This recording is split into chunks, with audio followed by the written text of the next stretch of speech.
L-ammont ta' ġurijiet pendenti inqas b'27% meta mqabbel ma' 5 snin ilu u l-ammont ta' appelli minn ġurijiet pendenti wkoll naqas din id-darba b'iktar minn nofs fl-istess perjodu. Dan skont statistika miġbura mill-Qrati Maltin dwar l-ewwel 3 xhur ta' din is-sena li kienet ippreżentata mill-Ministru għall-Ġustizzja Owen Bonici. Il-Ministru fisser kif fiż-żewġ każi qed jiġu deċiżi 3 darbit iktar kawżi milli jidħlu.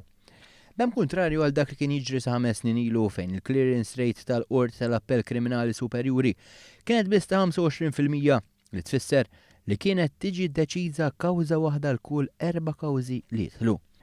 Quddiem il-Qorti tal-Appell Kriminali Superjuri sal-aħħar ta' Marzu ta' din is-sena, l-appelli pendenti minn ġurijiet niżlu minn 61 għal 28 f'temp ta' 5 snin. Dan fl-istess waqt li l-ammont ta' ġurijiet pendenti niżel minn 85 għal 62 fl-istess perjodu. Hemm 7 ġurijiet li qed jistennew l-eżitu ta' kawżi kostituzzjonali qabel ikunu jistgħu jitkomplew. Il-Ministru għall-Ġustizzja Owen Bonici saħaq li dawn ir-riżultati juru li l-qasam tal-ġustizzja ser fid-direzzjoni tajba, imma żgur ma jfissrux li ma fadalx iktar xogħol xi jsir.